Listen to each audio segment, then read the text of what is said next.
বেশ কয়েক বছর অনেকটাই ছন্দছাড়া ব্রাজিল। গতকাল উরুগুয়ের সঙ্গে হেরে কোপা থেকে বিদায় নিয়েছেন দলটি। আজ থেকে 10 বছর আগে 8 জুলাই 2014 মারাকানা স্টেডিয়ামে লড়াইয়ের জন্য প্রস্তুত স্বাগতিক হিসেবে হট ফেভারিট ব্রাজিল। সেমিফাইনালে ব্রাজিলের প্রতিপক্ষ জার্মানি। ম্যাচের আগে সবাই ধরেই নিয়েছে জার্মানিদের উড়িয়ে দিয়ে ফাইনালে যাবে ব্রাজিল। তবে কে জানতো সেই দিন ব্রাজিলের ইতিহাসের অন্যতম বিভীষিকাময় দিন হতে চলেছে। খেলা শুরু। স্টেডিয়ামে দর্শকরা তখনও নিজেদের সিটে ভালোভাবে বসেননি। জোয়াকিম লোর শিষ্যরা প্রথম থেকেই মরিয়া গোলের জন্য।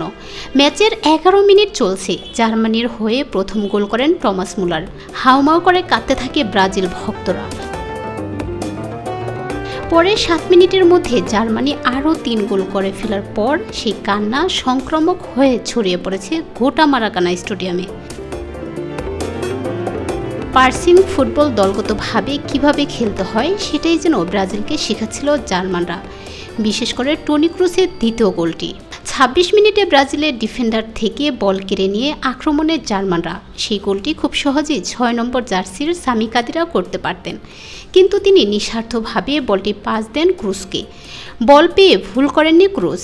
জার্মানি সেই বিজয়ী দলের খেলোয়াড় ম্যাটস হ্যামেলস পরে জানিয়েছিলেন তারা ইচ্ছা করেই বিরতির পর আর কোনো জাদুকরী খেলা খেলতে চাননি, তারা শুধু চেয়েছিলেন ম্যাচটি শেষ করতে। ম্যাটস হ্যামেলস বলেন, আমরা শুধু চেয়েছি খেলায় মনোযোগী থাকতে, খেলার মধ্যে সেলেসাওদের কোনোভাবেই অপমান করতে চাইনি। আমরা সিদ্ধান্ত নিয়েছিলাম খেলার মধ্যে সিরিয়াস থাকতে হবে, তবে ব্রাজিলকে অপমান করা হয় এমন কিছু থেকে বিরত থাকব। খেলার মধ্যে জয় পরাজয় থাকবে, তবে প্রতিপক্ষকে সম্মান দেখাতে হবে। আমরা সে কাজ করেছি। দ্বিতীয়ার্ধের পর আমরা কোনো জাদুকরী খেলা দেখাইনি। 90 মিনিটের খেলা শেষে ম্যাচের স্কোরলাইন দাঁড়ায় 7-1। খেলার শেষে জার্মানিরা সেলেসাওদের সান্ত্বনা দিয়েছিল। বিশ্বকাপে সেমিফাইনালে জার্মানিদের জয়টি ছিল সর্বকালের সবচেয়ে বড় জয়।